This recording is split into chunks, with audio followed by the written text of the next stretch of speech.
করেছে। আমরা সেই রব্বে কারিমের দরবারে হৃদয় নিগ্রাম সমস্ত ভালোবাসা উজাড় করে আনন্দ চিত্রে জবানকে ছেড়ে শুকরিয়া আদায় করছি। সকলে বলি আলহামদুলিল্লাহ। আমরা আল্লাহ রাব্বুল আলামিনের বান্দা, আমরা গোলাম, তিনি আমাদের রব, তিনি আমাদের মনিব, তিনি আমাদের মালিক। আমাদের একটাই পরিচয় যে আমরা আল্লাহ রাব্বুল আলামিনের গোলাম। সুতরাং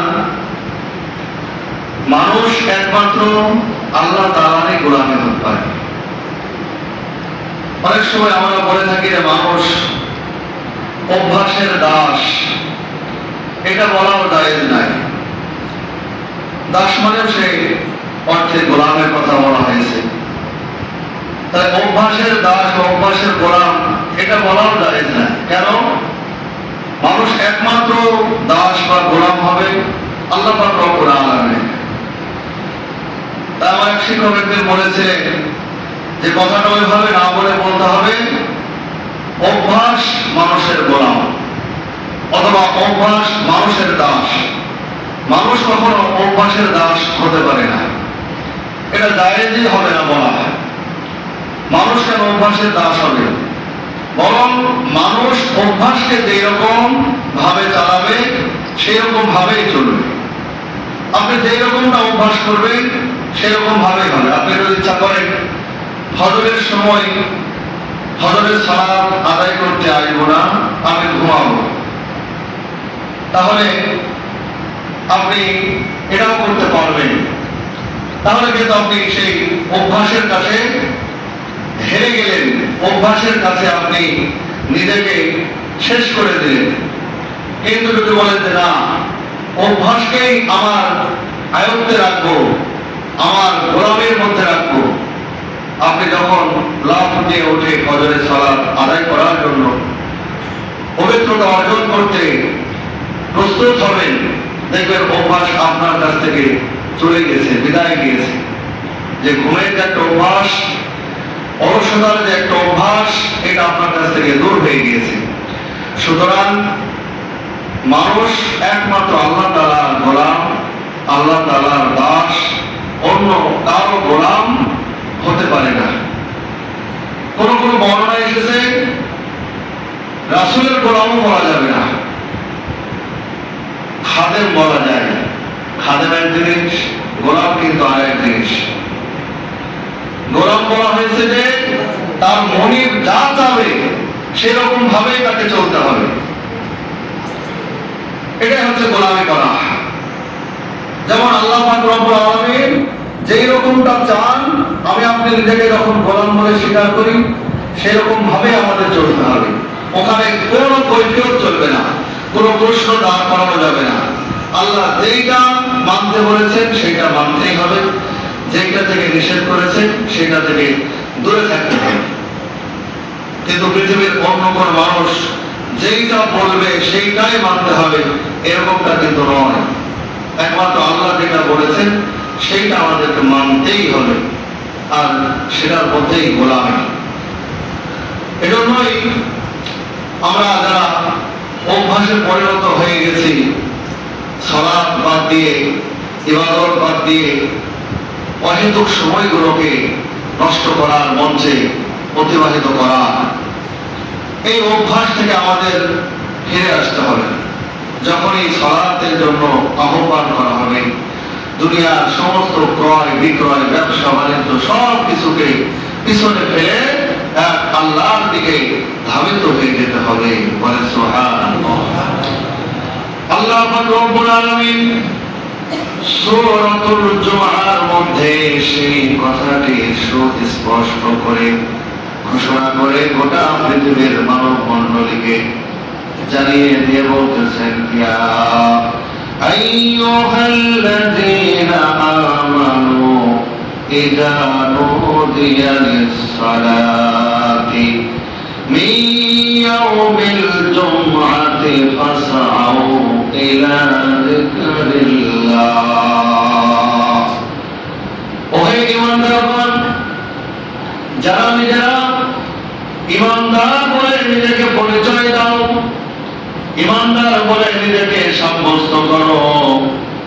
যখনই তোমাদের কানে জুমার আজানের ধ্বনি পৌঁছিয়ে যায়, জুমার সালাতের যখন তোমাদেরকে আহ্বান করা হয়, সমস্ত ক্রয় বিক্রয় ব্যবসা বাণিজ্যকে পিছনে ফেলে জুমার সালাতের জন্য ধাবিত হয়ে যাও। বলে সুবহানাল্লাহ।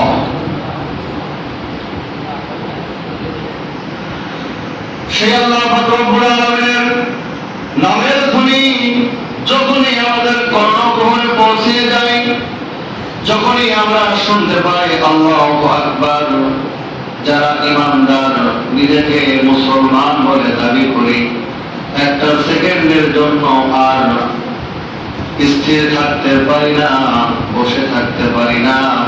সঙ্গে সঙ্গে আমাদের হৃদয়ের মধ্যে কম্পন শুরু হয়ে যায়। কিসের কাজ, কিসের কর্ম, কিসের ব্যবসা, কিসের বাণিজ্য, যত রকম পেরেশান আর টেনশন থাকুক না কেন, আল্লাহ পাক রব্বুল আলামিনের নামের ধ্বনি শোনার সঙ্গে সঙ্গে, অর্থাৎ আযানের ধ্বনিটা শোনার সঙ্গে সঙ্গে এক শ্রেণীর মুসলমানেরা, এক শ্রেণীর ইমানদারেরা মসজিদে আসার জন্য পাগল করা হয়ে যায়। এটাই হচ্ছে ইমানদারের একটা বড় লক্ষণ, ইমানদারের বড় একটা বৈশিষ্ট্য। আযান হয়েছে, আল্লাহ তাআলার নামের ধ্বনি তার কানে পৌঁছিয়েছে, আর বসে থাকতে পারে নাই। সব দুনিয়াদারি ব্যস্ততাকে পিছনে ফেলে আল্লাহর ঘরে ধাবিত হয়ে গিয়েছে জুমার এই সালাতকে কায়েম করার জন্য। আবার আরেক শ্রেণীর মুসলমান ইমানদার আছে, তারাও নামের আগে মুহাম্মদ লিখে আবার আদম শুমারিতে মুসলমান লিপিবদ্ধ করে দেওয়া হয়, ধর্ম সেইখানেও ইসলাম দেওয়া হয়। কিন্তু সপ্তাহ পর সপ্তাহ, মাসের পর মাস চলে যায়, এমনকি বছরের পর বছর চলে যায়, একটা দিনের জন্য কখনো আল্লাহর নামের ধ্বনি শোনার পরেও তাদের হৃদয়ে চিন্তা চেতনা টেন্ডেন্সি তৈরি হয় না যে আল্লাহর ঘরে যাওয়ার জন্য আহ্বান করা হচ্ছে, একটা অর্থের জন্য মসজিদে গিয়ে আল্লাহর কুদরতি পায়ে সেজদা দিয়ে আসি। এইরকম এক শ্রেণীর মুসলমান, তারাও আমাদের সমাজে রয়েছে, তারাও মুসলমান, তারাও ইমানদার, তারাও নিজেকে ইমানদার বলে সাব্যস্ত করে। এই সমস্ত মুসলমান যারা ইচ্ছাকৃতভাবে জুমার সালাতগুলোকে ত্যাগ করে, জুমার সালাতের জন্য মসজিদে আসে না, খাস করে জুমার সালাতটাও আদায় করে না, চাপে পড়ে ঈদের সালাতে আসে, এই সমস্ত মুসলমান গুলোকে হাদিসের ভাষায় পরপর 3 জুমা ইচ্ছাকৃতভাবে ত্যাগ করার কারণে কাফের বলেও ঘোষণা করা হয়েছে। বলে নাউযুবিল্লাহ। কি নিয়ামত আল্লাহ পাক রব্বুল আলামিন দিয়েছেন আমাদের। সূরা ইব্রাহিমের মধ্যে আল্লাহ সে কথাই বলছেন, وَإِذْ تَأَذَّنَ رَبُّكُمْ لَئِنْ شَكَرْتُمْ لَأَزِيدَنَّكُمْ وَلَئِنْ كَفَرْتُمْ إِنَّ عَذَابِي لَشَدِيدٌ। বান্দা, তোমার মাথার চুল থেকে নিয়ে পায়ের তালি পর্যন্ত কত সুন্দর করে নিয়ামতে সাজিয়ে দিয়েছি, যেদিকে তাকাবে সেদিকে শুধু আমি আল্লাহ পাক রব্বুল আলামিন নিয়ামতে ভরপুর করে রেখেছি। কিন্তু আমি আল্লাহ পাক রব্বুল আলামিনের যখন তোমরা নিয়ামতের শুকরিয়া আদায় করবে, কৃতজ্ঞতা প্রকাশ করবে, আমি আল্লাহ পাক রব্বুল আলামিন তোমাদের আরো নিয়ামতকে বৃদ্ধি করে দেব। সুবহানাল্লাহ। যে নিয়ামত দিয়েছেন আরো নিয়ামত আল্লাহ আমাদের বাড়িয়ে দেবে, যদি এটা পাওয়ার পরে আমরা আরো বেশি শুকরিয়া জ্ঞাপন করতে পারি, আল্লাহ কৃতজ্ঞতা প্রকাশ করতে পারি, তাহলে আরো আল্লাহ তাআলা নিয়ামতে আমাদের ভরপুর করে দেবে। কিন্তু দুঃখজনক হলো সত্য, আল্লাহ পাক রব্বুল আলামিন বলছেন ওয়ালা ইন কাফারতুম, আর যারা গোপন করবে, অস্বীকার করবে, অকৃতজ্ঞ হবে, না শুকরিয়া করবে, আমি আল্লাহ পাক রব্বুল আলামিন তাকে যে নিয়ামতগুলো দিয়েছি নিয়ামতের শুকরিয়া আদায় করবে না, অকৃতজ্ঞ বান্দা বান্দিতে পরিণত হবে। ইন্না আযাবি লাশাদীদ, নিশ্চয় আমার আযাব কিন্তু খুবই কঠিন। বলেন নাউযুবিল্লাহ। নিয়ামত পেয়েছেন, কিন্তু সেই নিয়ামতের যদি শুকরিয়া আদায় না করা হয়, কৃতজ্ঞতা প্রকাশ করা না হয়, তাহলে আল্লাহ পাক রব্বুল আলামিন বলেন জেনে রেখো আমার আযাব কিন্তু খুবই কঠিন।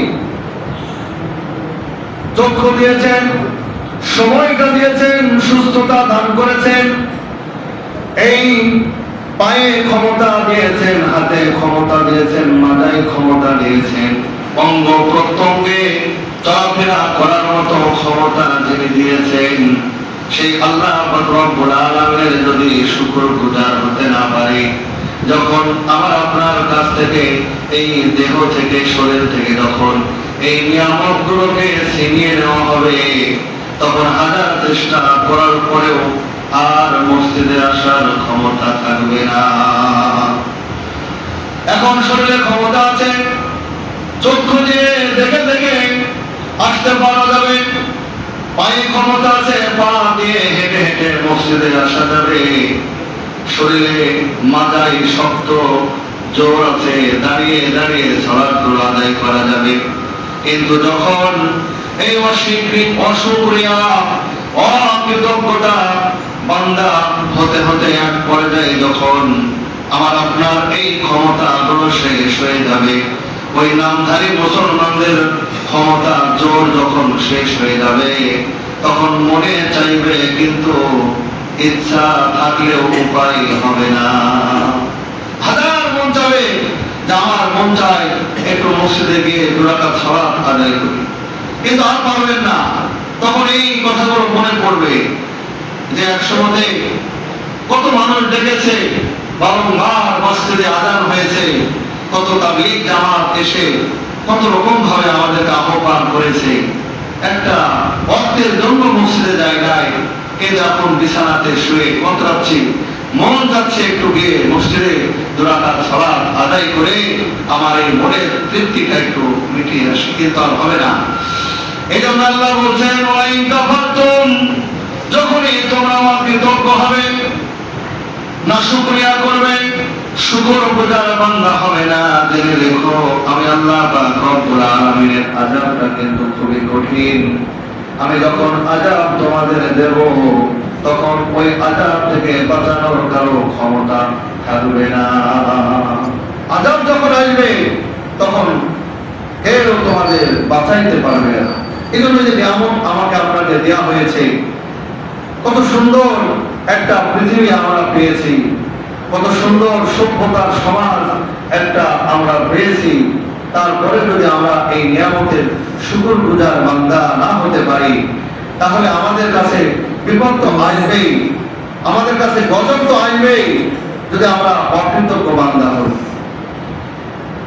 এই জন্যই বলা হয় পৃথিবীর যত মাখলুকাত আছে সমস্ত মাখলুকাত গুলোকে আল্লাহ পাক রব্বুল আলামিন আমাদের অধীনস্থ বানিয়ে দিয়েছেন। প্রত্যেকটা মাখলুকাত আমার আপনার অনুকূলে রয়েছে, প্রত্যেকটা মাখলুকাত আমার আপনার খেদমত করে, আর আমি আপনি আল্লাহ পাক রব্বুল আলামিনের ইবাদত করব। এই জন্যই গোটা পৃথিবীর মাখলুকাত যত প্রাণী আছে সমস্ত প্রাণীগুলোকে আমার আপনার তাবেদারি করা হয়েছে। আর সেই কারণে বাঘ বড় একটা শক্তিশালী প্রাণী, সিংহ হাতি বড় শক্তিশালী প্রাণী, আমার আপনার তাবেদারি হওয়ার কারণে, আমার আপনার অনুকূলে থাকার কারণে আমি আপনি যেই রকমটা বলি সেই রকমই তারা করে, একটু নজর করে না।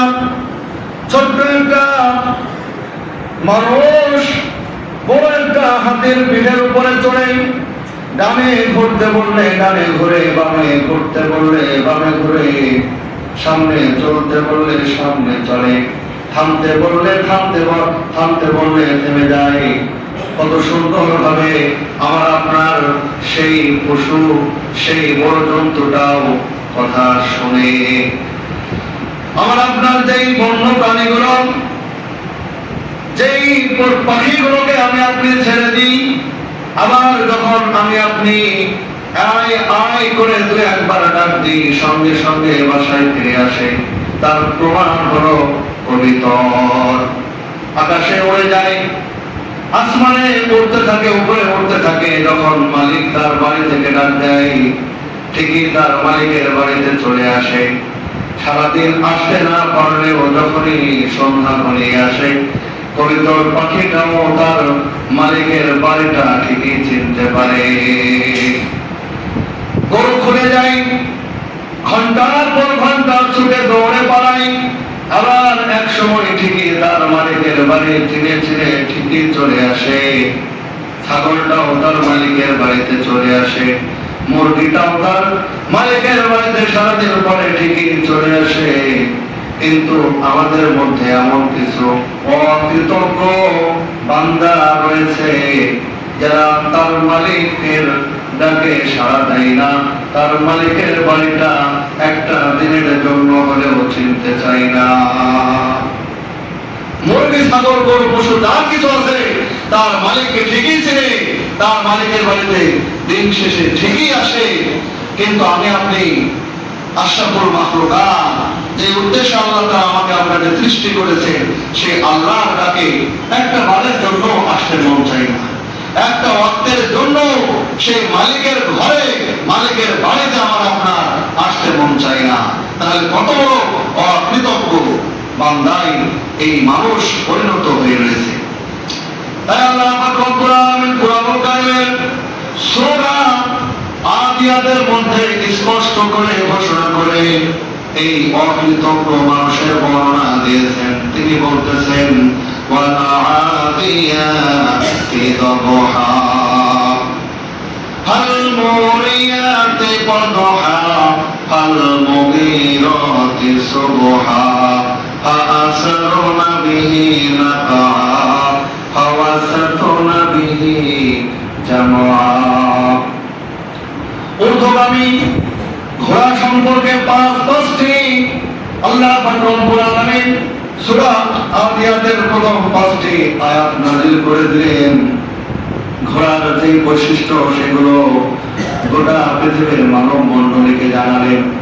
তিনি বললেন, দ্রুত বেগে ঘোড়া ছুটে চলে, অশ্ব ছুটে চলে, আর ওই ছুটার কারণে পাথরের উপরে, উত্তপ্ত পাথরের উপরে যখন ছুটতে থাকে, পাথরের আঘাত তার পায়ে লাগে, পায়ের খুরের সঙ্গে লাগার কারণে আগুনের ফুলকি ধরতে থাকে। তারপরেও তার সেই ঘোড়াটা থেমে যায় না। মালিক তাকে ছুটতেছে, মালিককে ছুটে এরপরে ধুলাই, চতুর্দিকে অন্ধকার হয়ে যায়, তারপরেও ছুটতেই থাকে, ছুটতেই থাকে। এক পর্যায়ে মালিক যদি তাকে ভোর বেলাতেও ডাকে, ভোর বেলাতেও মালিকের কথা অমান্য করে না। একটা বারের জন্য সে মনে মনে ভাবনাও ভাবে না যে মালিক, সারাদিন তুমি আমাকে খাটাইছো, এই তো রাত্রে বিশ্রাম নিয়েছি, আবার কেন আমাকে ডাকতেছো? এই কথাটাও কখনো সে বলে না। তিনি মালিকের ডাকে সাড়া দিয়ে আবার ছুটতে থাকে। ছুটতে ছুটতে যুদ্ধের রণাঙ্গনে শত্রুদের মাঝে ঢুকে যায়।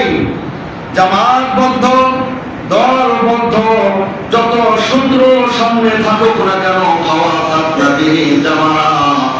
জামাতবদ্ধ, দলবদ্ধ যত হাজারে হাজার শত্রু থাকুক না কেন, অস্ত্র নিয়ে দাঁড়িয়ে থাকুক না কেন, ওই ঘোড়াটা তার মালিককে নিয়ে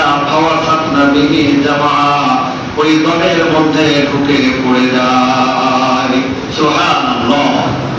বিনিময়ে তুমি একটু তাকে খাদ্য খাবার খাওয়াও, একটু সুরাম খুশি খাওয়াও, একটু ঘাস খাওয়াও, যার কারণে ওই অংশটা তোমার কথার বিরুদ্ধে যায় না, তোমার কথা অমান্য করে না, তুমি যেই রকম ভাবে তাকে চালাও সেই রকম ভাবে চলে। এরপরে আল্লাহ তাআলা 6 নম্বর আয়াতে বলছেন, ইন্নাল ইনসানা লিরাব্বিহি লাকানুদ, নিশ্চয় মানুষ তোমরা বড়ই অকৃতজ্ঞ। বলে নাউযুবিল্লাহ। লাকানুদ শব্দের অর্থ হচ্ছে বড় অকৃতজ্ঞ।